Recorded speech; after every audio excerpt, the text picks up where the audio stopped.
Hello दोस्तों, कैसे हैं आप सब। आज हम बात करने जा रहे हैं रामकृष्ण मिशन आश्रम नारायणपुर में 57 पदों पर भर्ती निकली है उसके बारे में। चलिए शुरू करते हैं। आज हम देखेंगे कि इसमें कितनी पोस्ट आए हैं और क्या क्या पोस्ट है। तो सबसे पहले मैं बता दूं कि इसकी जो लास्ट डेट है वो है 15/9/2024। 15 सितंबर को इसकी लास्ट डेट है एप्लीकेशन की। जो एप्लीकेशन मोड रहेगा वो ऑनलाइन रहेगा, आप देख सकते हैं, और रात के 12 बजे तक आप ऑनलाइन आवेदन कर सकते हैं।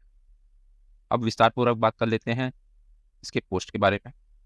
तो जैसे कि रामकृष्ण मिशन आश्रम नारायणपुर में जो रिक्त पद है उनमें से एक है शिक्षक के पद, जिनमें न्यूनतम 45% अंकों के साथ स्नातक आप उत्तीर्ण होने चाहिए। बीएड और बीएड उत्तीर्ण होने चाहिए, टीईटी उत्तीर्ण होने चाहिए। लेवल 8 आपका पे लेवल रहेगा। पदों की संख्या यहाँ पर 7 रहेगी, और जिसमें 6 एसटी रहेगा और 1 ओबीसी रहेगा।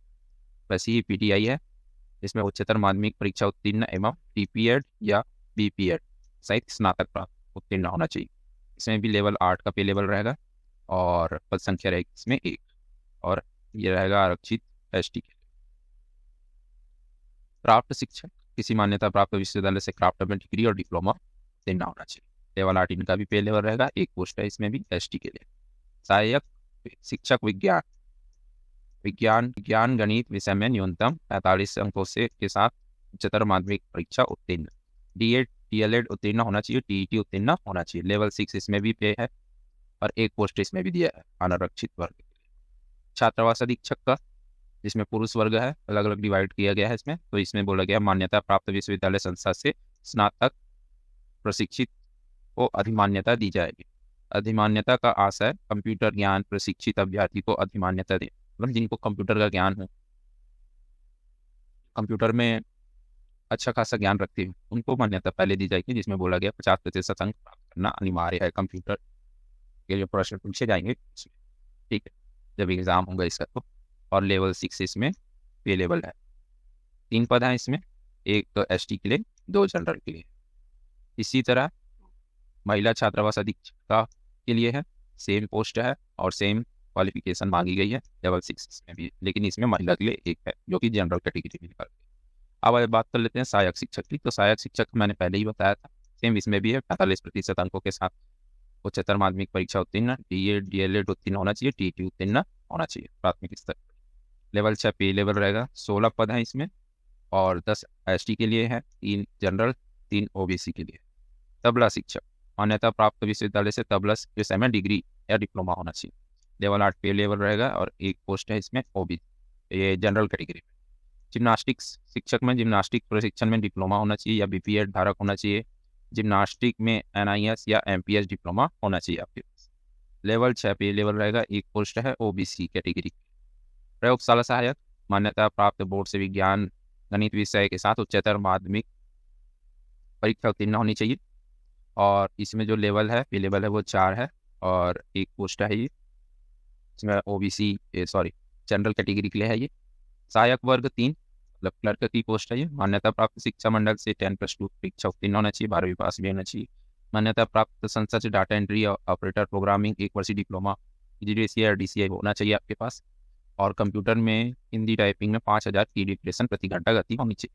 लेवल 4 यहाँ पर दिया जाएगा, और 1 पोस्ट है ओबीसी जनरल कैटेगरी। माली का काम है, मान्यता प्राप्त संस्था से कक्षा 5वीं उत्तीर्ण होनी चाहिए। लेवल 1 पे लेवल रहेगा, 1 पोस्ट है। चतुर्थ श्रेणी नियमित में आएगा, आपका 5वीं पास होने चाहिए आप, ठीक है। लेवल 1 रहेगा, 4 पोस्ट दिए गए हैं सभी कैटेगरी के लिए, ठीक है। यहाँ पर चतुर्थ श्रेणी आकस्मिकता चतुर्थ श्रेणी आकस्मिकता मान्यता प्राप्त संस्था बोर्ड से कक्षा 5वीं कलेक्टर दर पर रहेगा। यहाँ पर 6 पोस्ट है, ठीक है, सभी वर्गों के लिए। चौकीदार का आएगा, मान्यता प्राप्त बोर्ड से 5वीं पास, लेवल 1 एक ही पोस्ट है जनरल कैटेगरी के लिए। और चौकीदार आकस्मिकता मतलब एक और, जो कि कलेक्टर दर पर ही रहेगा। एक यहाँ रेगुलर रहेंगे और 1 कलेक्टर दर पर रहेंगे। इसमें से 3 पोस्ट दिया गया है, जिसमें 2 जनरल है, 1 ओबीसी। रसोईया का पोस्ट है यहाँ पर, मान्यता प्राप्त संस्था बोर्ड से कक्षा 5वीं उत्तीर्ण, लेवल 1 पे लेवल रहेगा, 4 पोस्ट दिए गए हैं, 3 एसटी को दिए हैं, 1 ओबीसी को दिए, ठीक है।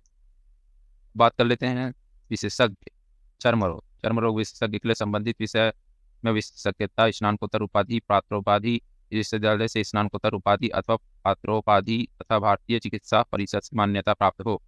अभ्यर्थी डिग्री डिप्लोमा का छत्तीसगढ़ या अन्य राज्यों मेडिकल काउंसिल या भारतीय चिकित्सा परिषद MCI में जीवित पंजीयन होना अनिवार्य है। ये उनका क्वालिफिकेशन होना चाहिए, इस पोस्ट के लिए डालेंगे। और कुल वेतन इनका रहेगा 2.25 लाख प्रति माह, लेवल 13 रहेगा इनका, और प्रोत्साहन राशि अलग से। तो यहाँ पर एक पोस्ट है इसका, और ये ST कैटेगरी की है। अब बात कर लेते हैं सहायक शल्य चिकित्सा। इसमें MBBS उपाधि अथवा भारतीय चिकित्सा परिषद द्वारा मान्यता प्राप्त समकक्ष उपाधि होना चाहिए पास।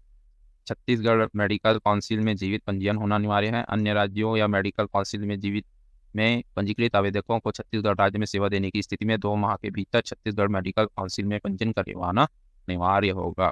ठीक है। कुल वेतन यहाँ पर रहेगा 85,000 से 1 लाख तक, लेवल 12 रहेगा। ठीक है। और इसमें 3 पोस्ट है, और तीनों कैटेगरी के लिए पोस्ट है, जनरल, OBC और ST। अब बात कर लेते हैं कुछ इंपॉर्टेंट पॉइंट्स की। जैसे कि बोला गया, आवेदन केवल ऑनलाइन माध्यम से ही स्वीकार किए जाएंगे। किसी भी प्रकार के मैनुअल अथवा पंजीकृत डाक एवं स्पीड पोस्ट से भेजे जाने वाले आवेदन मान्य नहीं किए जाएंगे। ठीक है दोस्तों, इस चीज़ का ध्यान रखें। अब बात कर लेते हैं चयन प्रक्रिया। तो यहाँ पर चयन लिखित परीक्षा, परिचयात्मक, साक्षात्कार, कौशल परीक्षा के आधार पर किया जाएगा। इन तीनों में से कोई भी एक वो डिसाइड करेंगे। किसी भी प्रकार की जानकारी हेतु रामकृष्ण मिशन आश्रम नारायणपुर की वेबसाइट पर अपने नियमित रूप से अवलोकन कर सकते हैं। ठीक है। यहाँ पर एक विशेष पॉइंट बोला गया है, अंग्रेजी माध्यम विद्यालय में होने के कारण अंग्रेजी माध्यम उत्तीर्ण अभ्यर्थियों को प्राथमिकता दी जाएगी। तो इस चीज़ का खासा ध्यान रखें कि अंग्रेजी माध्यम वाले अगर अप्लाई कर रहे हैं तो उनके लिए ज़्यादा बेनिफिट है। और दूसरी चीज़ यहाँ पर बोल रहे हैं, ऐसा नहीं है कि दूसरे जो हिंदी मीडियम वाले हैं उनको नहीं है, उनको भी है, बट यहाँ पर प्राथमिकता अंग्रेजी माध्यम वालों को दिया जा रहा है, क्योंकि वो जो स्कूल है वो अंग्रेजी माध्यम में है, जैसा कि वहाँ पर बताया गया है। सीधी भर्ती हेतु इच्छुक आवेदक ऑनलाइन माध्यम से विज्ञापन जारी होने की तिथि 15 दिवस के भीतर रामकृष्ण मिशन आश्रम की वेबसाइट पर आवेदन भर सकते हैं। ठीक है। अब जब आप आवेदन दे देंगे, उसके बाद आप क्या करेंगे, ये वेबसाइट है उनकी, इसका लिंक मैं डिस्क्रिप्शन में दे दूंगा और PDF का भी लिंक दे दूंगा, तो वहाँ से आप जाकर चेकआउट कर सकते हैं। तो यहाँ पर आपको ऑनलाइन आवेदन क्या करना है, कैसे करना है, उसके बारे में भी दिया गया है। यहाँ पर सीधा आप यहाँ इस बटन पर क्लिक करके आवेदन कर सकते हैं। तो ये रहा इस विज्ञापन संबंधित पूरी जानकारी। आशा करता हूँ आपको इससे मदद मिली होगी। आगे के अपडेट्स के लिए चैनल के साथ बने रहें। धन्यवाद।